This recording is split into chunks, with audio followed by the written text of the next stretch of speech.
Obrigado, agradecer primeiramente o convite do João Rocha, que me encaminhou o convite da casa. 98 anos não é brincadeira, né? É motivo para festa, para celebração. E, lógico, né? Não há maneira melhor de se celebrar o trabalho do que trabalhando. Então, a proposta é que hoje a gente celebre, né, com muita alegria, com muito contentamento, a Semana Espírita, a 23ª Semana Espírita, né, a comemoração do aniversário da casa, fazendo aquilo que nos compete fazer, que é pensar em Jesus, com o coração e com o entendimento, com o conhecimento. O tema que foi proposto é um tema muito oportuno, um tema muito pontual, muito necessário, que é a geração nova. Esse tema ele é retirado de uma das 5 obras básicas, né, das 5 obras organizadas por Allan Kardec, a Gênese, e está lá no capítulo 18 da Gênese, né, os tempos são chegados.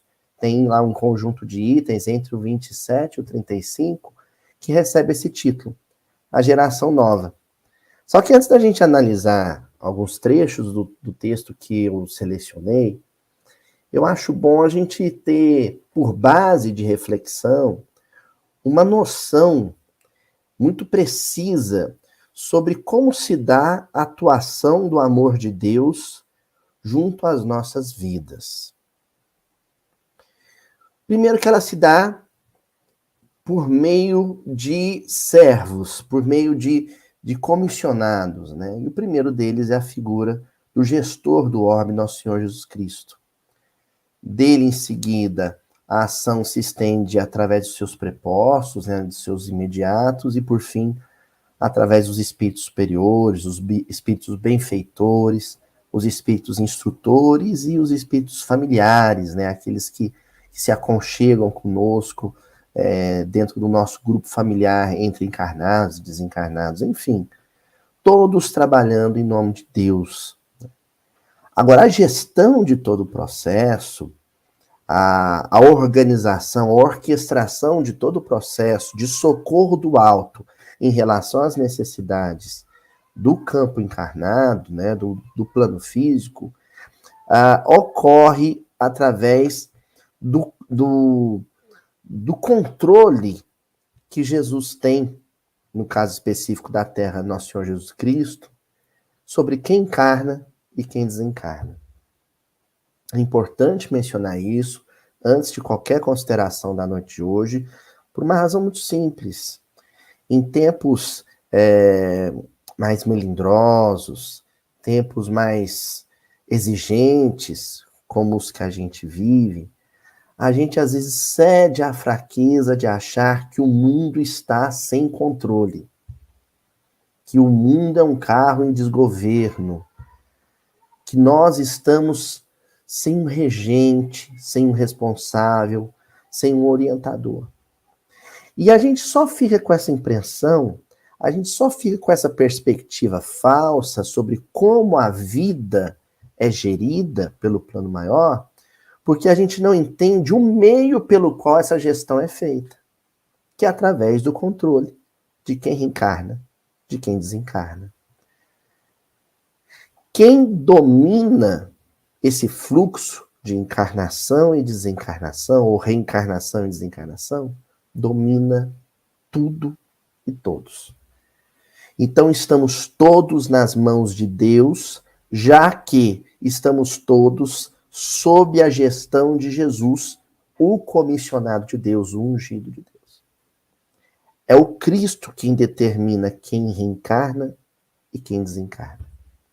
Então, todos os demais poderes do mundo, todas as demais potestades do mundo, todos os demais controladores ou governadores do mundo, possuem um poder que é aparente e transitório. O poder real só vem de Jesus. À medida que a gente for avançando no texto de hoje, isso vai ficar evidente para vocês e, de certa forma, isso nos conforta.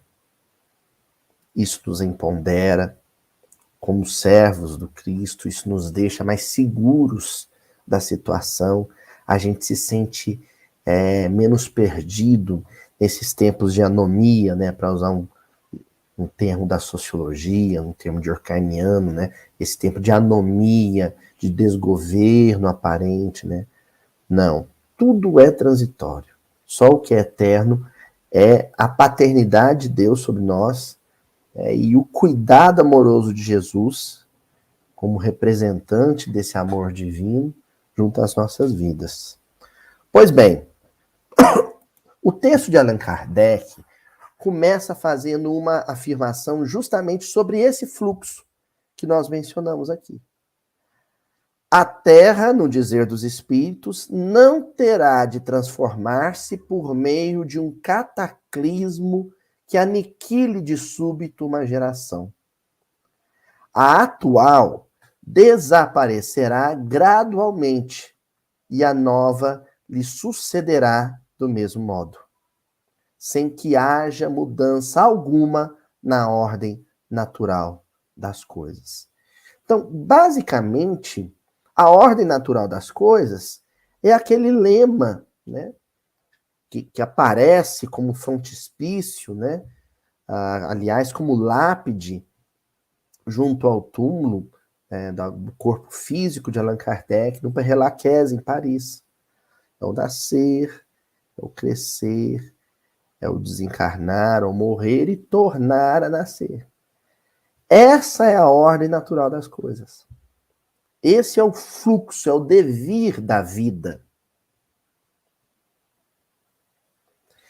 E a maneira como se dá esse fluxo é sempre de uma maneira pontuada e gradual. Nunca é de forma abrupta. Aliás, tudo em Deus é feito de uma maneira lenta e gradual.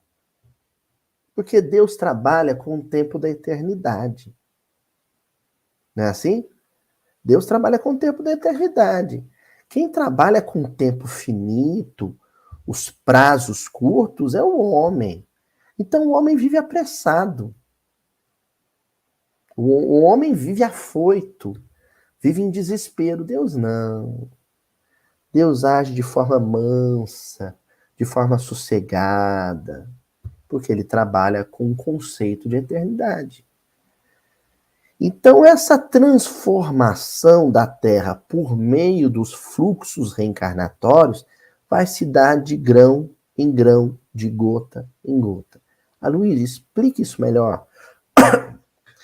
À medida que um espírito com uma visão de mundo retrógrada, anacrônica, né, descomprometida com o momento evolutivo da Terra, um espírito que ainda traz fortes raízes no pretérito de erros, de excessos, de vícios, de violências.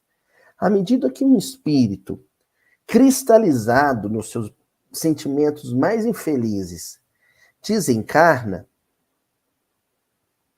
um espírito com a intenção de ser melhor, perdão, um espírito com a vocação para o bem, que pretenda de fato, que se comprometa de fato com o bem, reencarna. Então, um deixa o corpo, enquanto o outro ocupa um corpo. Luiz, mas logo em seguida o processo vai inverter. Acontece que a espiritualidade vai cuidar para que essa estadia no mundo espiritual, para que o processo de aguarde, de espera, de expectativa da erraticidade, seja para esse outro espírito endurecido um convite afetuoso da espiritualidade superior para a renovação, de modo que ele, na próxima oportunidade, também reencarne animado, imbuído de bons propósitos.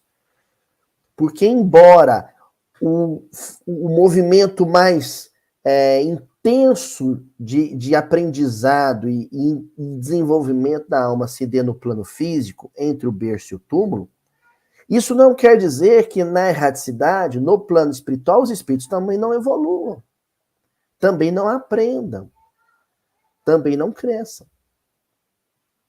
A nossa evolução, para usar uma expressão de André Luiz, ela se dá em 2 mundos, em 2 planos. Então é por isso que nesse primeiro trecho nós colocaríamos em destaque a seguinte fala de Allan Kardec: a atual, no caso geração, desaparecerá gradualmente e a nova lhe sucederá do mesmo modo. De tal maneira que quando eu desencarnar, eu também morra. Então, olha que agora eu joguei um conceito para reflexão. Hein? Quando eu desencarnar, quando chegar o momento do meu desencarne, da minha devolutiva do corpo físico à natureza, é preciso que eu também morra. E quando eu digo eu, é no sentido ontológico do termo, no sentido existencial, da consciência, do ser. Eu morro na medida em que o meu corpo fica no plano físico. Com ele fica a minha identidade atual, Aloísio Ferreira Elias, os meus cargos, os meus títulos, os meus caprichos, os meus anseios, os meus desejos, o meu ego fica na Terra. Aquele personagem, aquela persona, ela morre com o corpo. Quem prossegue é um outro eu. Uma outra individualidade. Uma individualidade despida dessa persona. Porque se eu desencarno, perco meu corpo, e conservo na vida espiritual a identidade, a persona da última existência, eu gero para mim e para os meus tutores no plano espiritual muita complicação. É só ler a obra do André Luiz que a gente vai entender isso. Quando o André Luiz desencarna e insiste em ser, no plano espiritual, o mesmo médico bem-sucedido da sociedade carioca, ele se dá mal. Só em algum momento avançado na vida espiritual, na erradicidade, ele entende que aquele personagem havia morrido.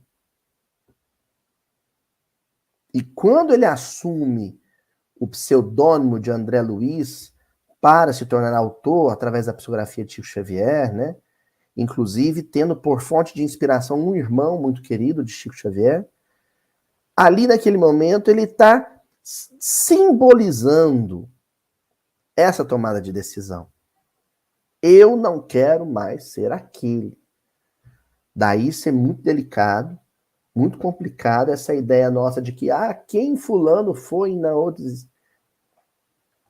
Se utilizar o verbo no passado, a gente até aceita, né? Foi. Não é mais. Emmanuel não é Públio Lentulus. Públio Lentulus morreu na erupção vulcânica na cidade de Pompeia, há 2000 anos atrás. Aquela persona morreu ali. Só assim, só quando isso ocorre, é que esse fluxo de qualificação da humanidade vai ser bem sucedido. E a espiritualidade concorre para que isso. Reencarna um espírito com ímpetos para o bem, com vocação para o bem, desencarna um que tem o mal cristalizado em si. Esse um precisa morrer na espiritualidade para reencarnar renovado. Notem bem, quando eu digo renovado, é inclinado para o bem, não é sem os vícios do passado, não é isso. aquele embrutecimento do eu sou assim, morri assim e permaneço assim, isso é que precisa ser desconstruído. Para que ele possa, na reentrada no plano físico, dizer: eu fui daquela maneira, algo daquilo ainda está em mim, mas eu não quero mais repetir os mesmos erros. Eu quero ser, doravante, alguém diferente. Pronto. Esse espírito, com essa nova disposição, é o espírito da nova geração. Tá claro isso, gente? Para a gente poder avançar. Em seguida, Allan Kardec diz assim: a época atual é de transição. Confundem-se os elementos das duas gerações. Colocados no ponto intermédio, assistimos à partida de uma e à chegada da outra, já se assinalando cada uma no mundo pelos seus caracteres que lhes são peculiares. Então, notem bem. É claro que, quando esse imbuído de novas perspectivas, animado de um novo entendimento sobre a vida e a humanidade, motivado pela vontade de ser melhor, quando esse reencarna, ele reencarna com esse perfume do bem. Só que esse na Terra, vai ter que conviver com outros que ainda trazem o mofo, o bolor na pele das vidas anteriores, do homem pretérito, do homem arcaico, do homem envelhecido, degenerado. Então, essas duas realidades humanas, o que quer ser melhor, ainda que ainda não seja completamente, mas que ao menos quer ser melhor, divide espaço, convive com aquele que não quer ser melhor. E a espiritualidade resolve essa equação de que maneira? Dando ao endurecido bons motivos para, ao menos no momento da reentrada no mundo espiritual, do desencarne, querer ser diferente. Luiz, como assim bons motivos? Tem no prefácio, eu gosto sempre de lembrar o prefácio do livro Falando a Terra. É um livro com vários autores, né? Autores quase todos grandes personalidades da história do Brasil, mas o prefácio é de Emmanuel, como é de praxe na literatura do Chico.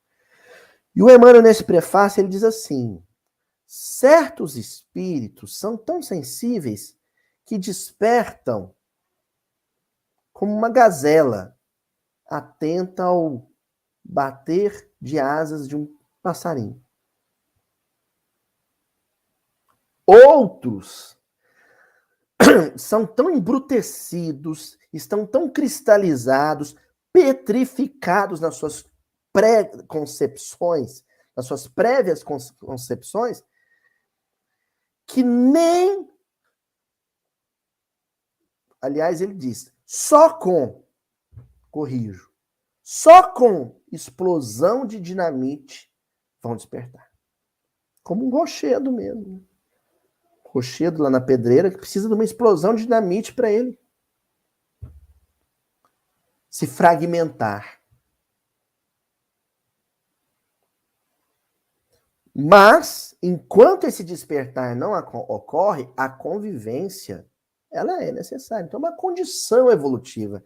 Não adianta eu ficar chorando, reclamando, mas o mundo, o mal prevalece. Primeiro que o mal é barulhento e o bem é discreto. Então, quando você entra na rede social, no YouTube, fica a impressão de que o mal prevalece. Porque ele faz barulho, porque ele é escandaloso. O bem é discreto, o bem é comedido, é moderado. Você tem que procurar o bem. O mal, ele se mostra. Então, os bons, eles precisam ser percebidos, notados nas suas boas atitudes, nas suas boas disposições para o bem. Agora, aqueles que ainda cultivam o mal no seu temperamento, esses se mostram. Esses se destacam, porque eles estão sempre fazendo muito barulho. Entenderam? Essa convivência é inevitável.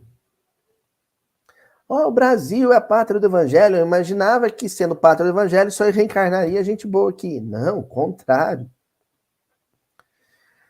Deve ser uma proporção aí de 100 por 1, né? Para cada 100 espíritos endurecidos, Deus dá um pingo de luz ali, né? Uma gotinha de luz ali. Reencarna um espírito com essas boas disposições para contagiar com os outros, porque não precisa mais que isso. Você vai falar do Emmanuel, né? Uma única chama de vela é capaz de expandir sua luz por metros e metros e metros. Não é assim? Ela vence a escuridão. Ela avança sobre a escuridão. E é assim que os bons vão se mostrar. E quando eu digo os bons, não no sentido de feitos de uma maneira diferenciada, como muitas vezes algumas agremiações religiosas cultivam. Não. São aqueles que querem ser melhor. E para além deles, existem aqueles que já são melhores. Aí são os missionários, os apóstolos, que reencarnam junto conosco. Certo? Pois bem, Kardec pega e avança dizendo assim: não se deve entender que por meio dessa emigração de espíritos sejam expulsos da Terra e relegados para mundos inferiores todos os espíritos retardatários. É o momento em que ele toca numa ferida do planeta Terra, da humanidade terrestre. A necessidade do exílio. É uma questão delicada, dolorosa para o coração de Jesus. Tem gente que banaliza essa noção. Acha que é assim fácil. Tem um trem, um aeróbus gigante e Jesus coloca de leva ali dentro. Põe 10 mil de uma vez, fecha a porta e fala assim, vaza daqui. E despede esse entulho espiritual em um planeta atrasado. Não é assim, pelo amor de Deus.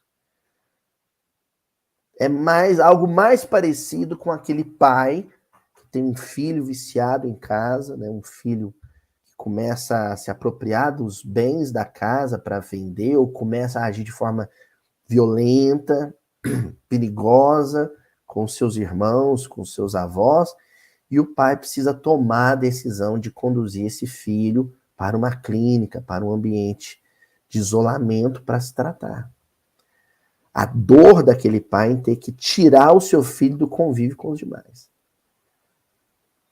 Isso é o exílio. Essa é a emigração que Kardec está mencionando aqui. E mesmo quando ela acontece, não é com multidões. Porque a boa parte de quem, vamos dizer assim, de quem está pisando na bola, de quem está, né, trocando os pés pelas mãos, age mais por fraqueza, fragilidade, sob influência. Então a espiritualidade se movimenta de uma maneira estratégica. Tira do convívio apenas aquele que é, para usar um jargão pedagógico, né, de escolas, o líder negativo da turma. Aquele que influencia. Tira ele, desloca ele do convívio, os demais perdem aquela referência e passam a ter por referência os bons encarnados. E assim eles começam a se entediar com o mal e se entusiasmar com o bem. Este outro elemento, líder, são poucos, não são muitos. São poucos na Terra, né? Esse outro elemento vai precisar se deslocar do orbe para um outro orbe mais adequado às suas inclinações. Mesmo esse movimento, Jesus faz com dor. Dor de Cristo, né? A gente nem supõe o que seja isso, mas é a dor de um Cristo. Porque ele ama este elemento que é tirado do convívio, do orbe, e ele sai em lágrimas, porque ele deixa aqui seus afetos, ele tem seus afetos, ele tem algum vínculo com o orbe, mesmo um orbe para o qual ele fazia mal, e o Cristo o desloca de orbe, leva ele para uma outra escola planetária, compadecido. Então esse processo vai acontecer. Mas não é este processo em si que vai fazer a Terra renovar. E isso o movimento espírita precisa entender quando falar de transição planetária. Porque é um tal de achar que é só pegar o que não presta, tirar daqui que tudo melhorou. Não, não é assim. O que vai transformar a Terra é o fluxo reencarnatório de espíritos querendo o bem em substituição a espíritos que ainda se apegam ao mal. E que no plano espiritual vão sofrer abalos e orientações que vão fazer com que eles reencarnem futuramente também com a predisposição para o bem. Tá bom? Avançando mais um pouquinho, Kardec comenta então o item anterior dizendo assim: uma estada no mundo dos espíritos bastará para lhes descerrar os olhos. Por isso que aí vem o que não podiam ver na Terra. Olha aí que a gente estava dizendo sobre a erraticidade. O incrédulo, o fanático, o absolutista poderão, conseguintemente, voltar com ideias inatas de fé, tolerância e liberdade. Ao regressarem, acharão mudadas as coisas e experimentarão a influência do novo meio em que houverem nascido. Longe de se oporem às novas ideias, constituir-se-ão seus auxiliares. Então, perceberam? Ele reencarna autoritário, mandão, bruto, estúpido, hostil, agressivo, cheio de malícia. No plano espiritual é despertado para uma nova vida. Se anima a reencarnar depois de 50 anos, 100 anos, 500 anos, que seja, mas se anima a reencarnar com propósitos e projetos para o bem. E aí, quando reencarnam, encontram aqui boas influências. Aqueles que já o antecederam com essa boa disposição. Reencarnando muitas vezes nos lares destes outros espíritos animados à mesma intenção. E aí ele se entusiasma, se empolga com esse novo movimento de vida. E vai se transformando junto. Certo? Avançando, Kardec pega e diz: a regeneração da humanidade, portanto, não exige absolutamente a renovação integral dos espíritos. Basta uma modificação em suas disposições morais. Ninguém precisa se tornar perfeito para viver no mundo de regeneração. Até porque o nome já diz, é regeneração.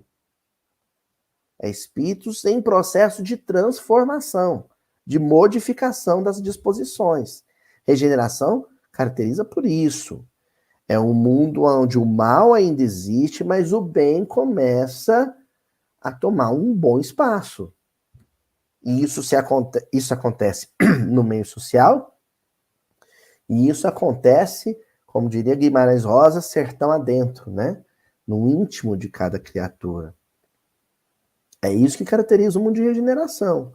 Mundo de regeneração não é mundo ditoso ou feliz. E também não é mundo celestial, que vai além disso. O mundo de regeneração, ele está aí, está às portas. E a gente não vai perceber que já está vivendo ele. É muito difícil perceber isso, porque a gente ainda está com o pé nas provas e expiações. Nós estamos num período de transição de uma característica de sociedade para uma outra característica de sociedade.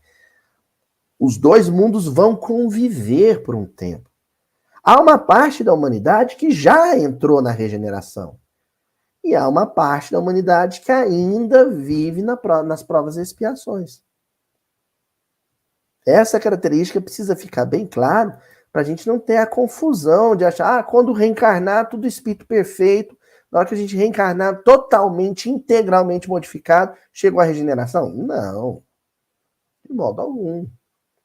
Né? E Kardec acrescenta: opera-se presentemente um desses movimentos gerais destinados a realizar uma remodelação da humanidade. vamos usar assim um termo bem contemporâneo, né? A humanidade tá sendo repaginada, vamos dizer assim. Ela está sendo, né, tá passando por um upgrade, uma qualificação dos seus valores. O próprio conflito entre as disposições diferentes, o próprio mal-estar que advém das disposições diferentes, já denota que uma boa parte da humanidade não quer mais conservar valores carcomidos, envelhecidos. O racismo não é mais bem-vindo, a xenofobia não é mais bem-vinda, a misoginia não é mais bem-vinda, o ódio religioso, o ódio étnico não é mais bem-vindo, né?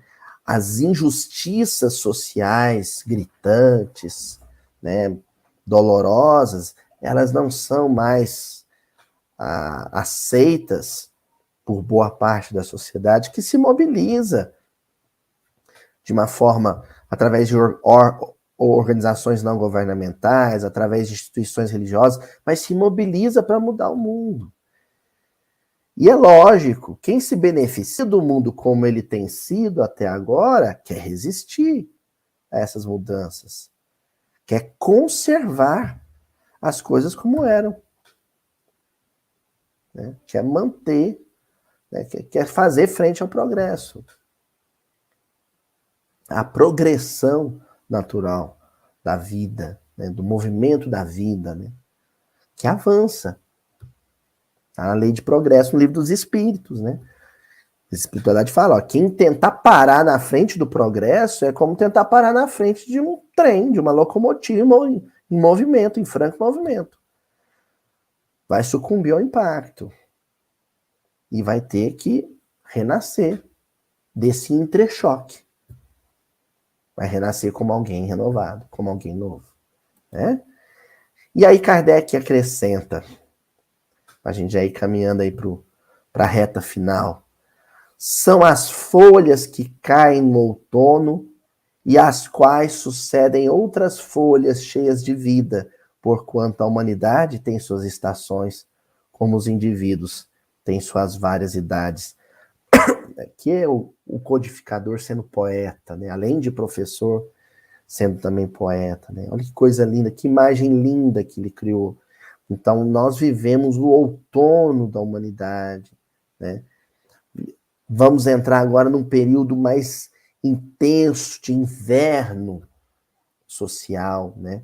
Um período árido, um período escuro. Estamos já entrando nesse inverno, né? O que está acontecendo no clima de boa parte do país, né?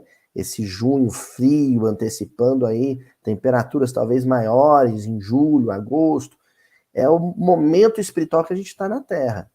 Porque a regeneração, ela está aí, mas entre o hoje e o aí, tem ainda um período de tempo, que pode ser 100 anos, pode ser 1000 anos, não se sabe. Né? Eu pessoalmente, mas é uma posição pessoal minha, eu não me entusiasmo ou não perco muito tempo com datas, né? Com a limitação de prazos, né? Chico Xavier trabalhava com perspectivas, ele sugeria para nos nortear no tempo, né? Mas isso não quer dizer, não significa que temos marcos temporais precisos, exatos e que determinam as coisas. Não é assim que funciona. Não, mas nós vamos viver um período de inverno ainda. As coisas vão ficar mais difíceis. É isso que eu estou querendo dizer. Por quê? Porque é necessário que assim seja para que uma estação florida, né, para que a primavera resplandeça.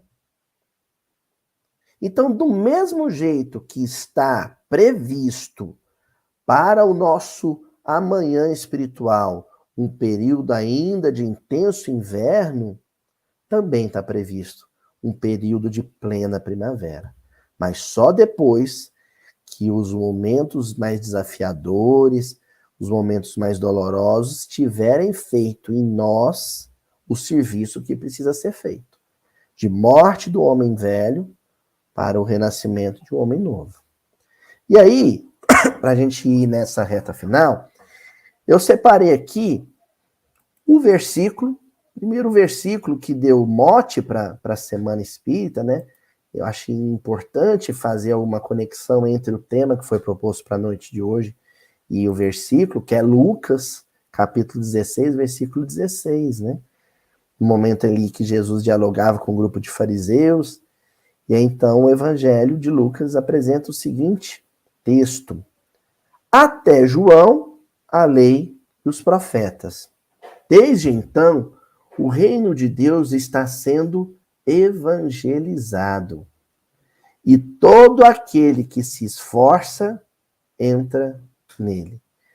Então, seria importante, em termos de espiritualidade profunda, a gente dividir a evolução humana com marcos muito associadas à história da tradição judaica cristã. Não que não exista espiritualidade profunda e superior em outras tradições religiosas, como o budismo e o taoísmo e tantas outras. Não é isso. A gente toma por referência o judaísmo porque é dele que vem o cristianismo, da qual nós fazemos parte como família espiritual. Só por isso. E se a gente fizer, então, construir essa linha de tempo, tendo por perspectiva como ponto de referência a tradição judaica cristã, a gente pega de Abraão até Jesus, né, o advento da lei dos profetas. É um período em que se funda no coração de boa parte da humanidade, porque a outra parte já tinha se consolidado, ou veio a se consolidar por outros caminhos, né? Mas em grande parte da humanidade se funda uma noção de monoteísmo ético. Não é um simples monoteísmo.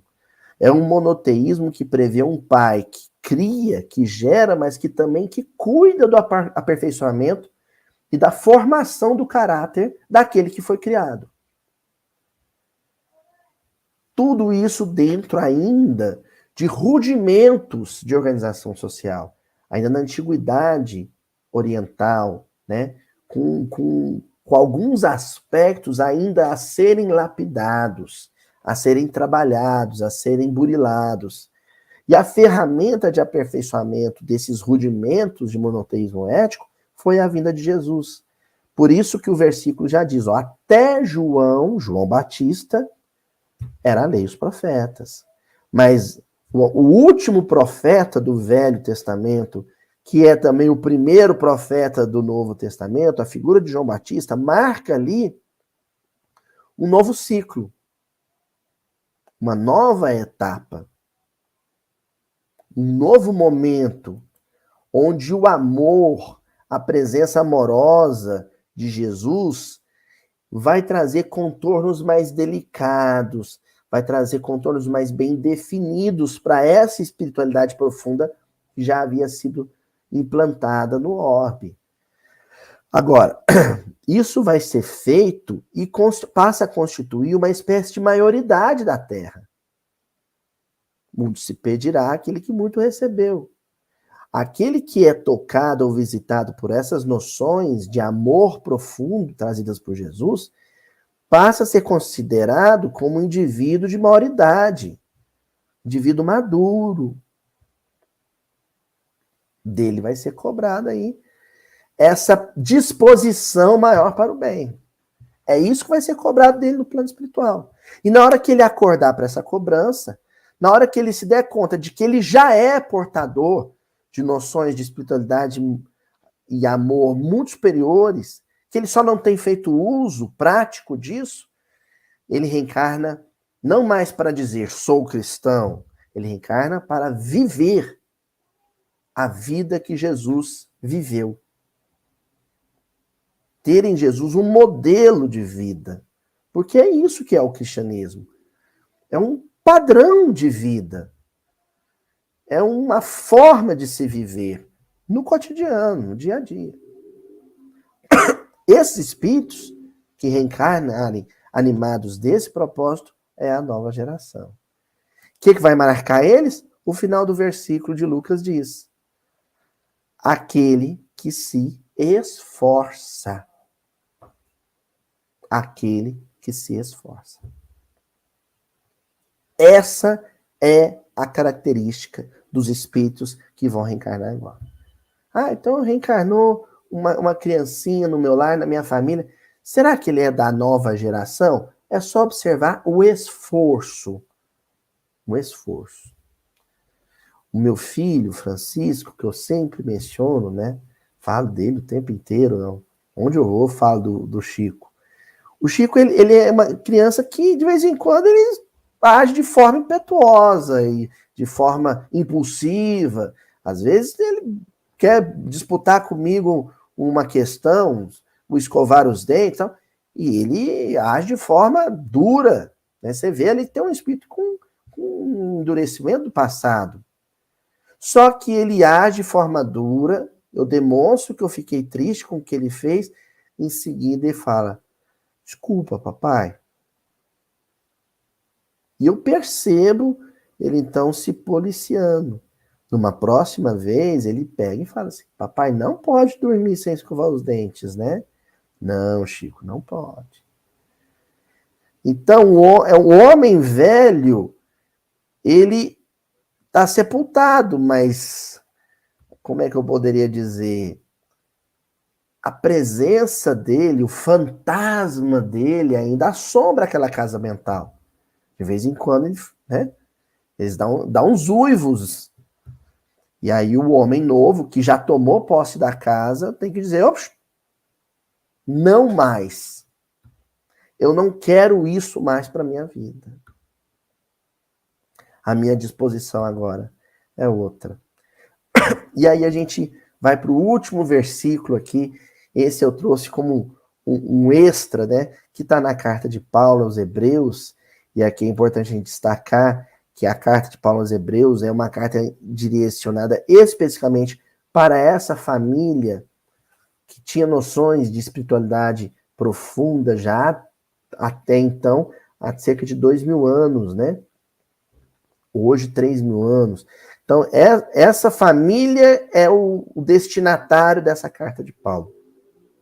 Para essa família, e mais especificamente os judeus cristãos da cidade de Corinto, de Éfeso, de Jerusalém, da própria Roma, é que Paulo vai dizer, mas de vós, ó amados, esperamos coisas melhores e coisas que acompanham a salvação, ainda que assim falamos.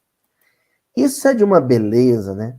Porque de vós, ou mais de vós, amados, esperamos coisas melhores. Sinais de mudança. Indícios de mudança. Traços de renovação.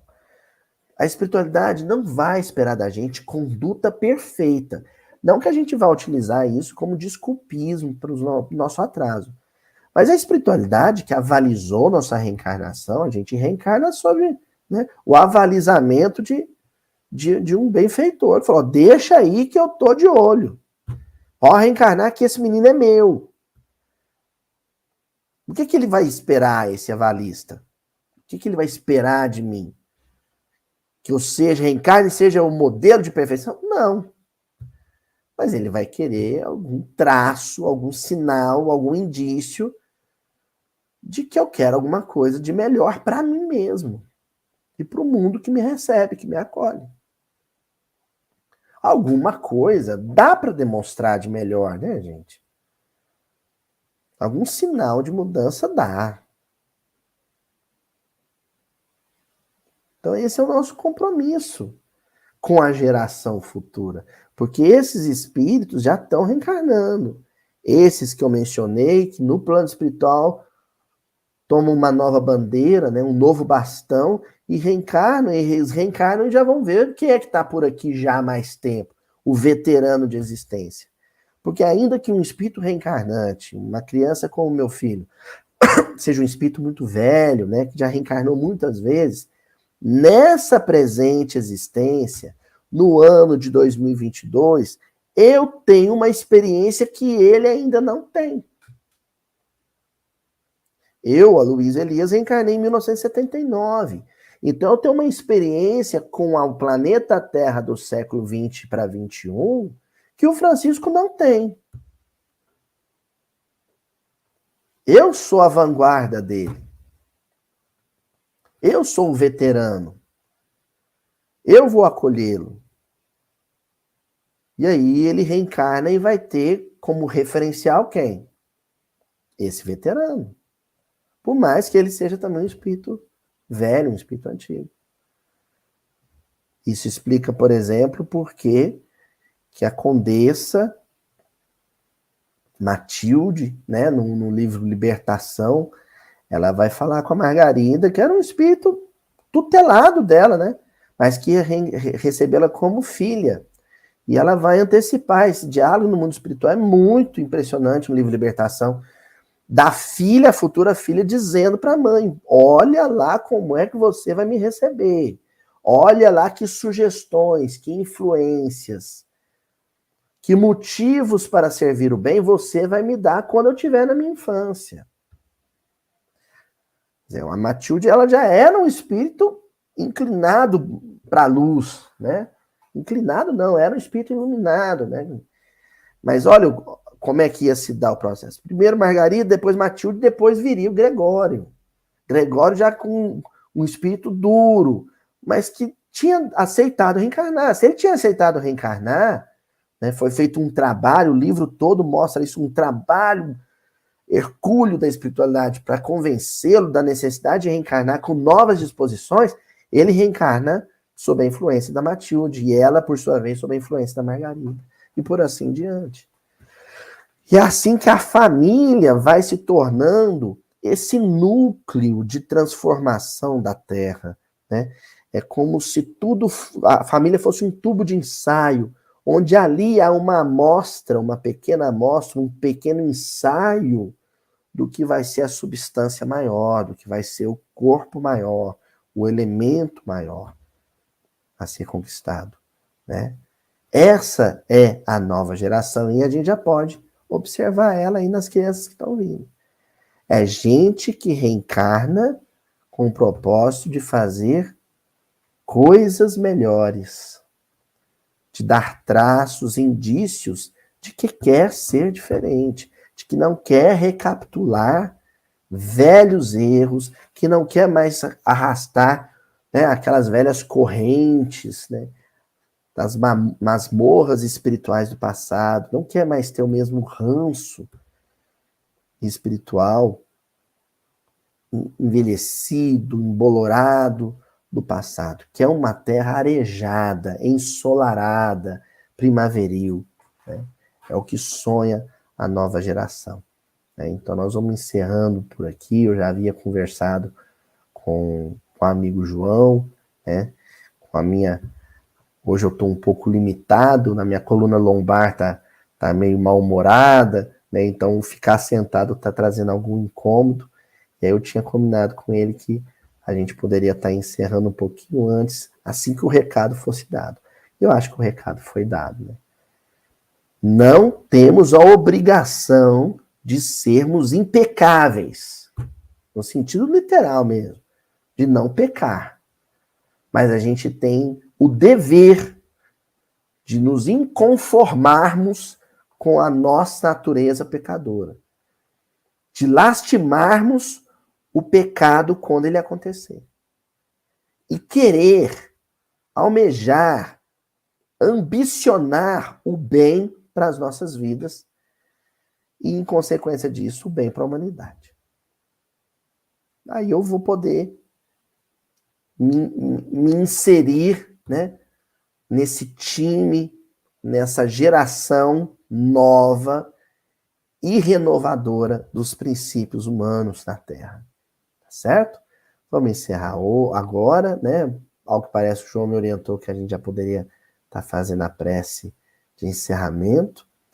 E eu vou fazer agora a oração e nós vamos pensar, né, nesse momento da Terra, pedindo a Jesus que abençoe as crianças, os jovens que já se encontram encarnados, mas também os espíritos que se animam a uma nova existência, nesses dias que se seguirão, Senhor, todos imbuídos do propósito de viver de forma mais afetuosa no ambiente familiar, de forma mais respeitosa no ambiente profissional, no ambiente civil, exemplificando, testemunhando aquilo que é doçura, que é luz do teu evangelho, Jesus.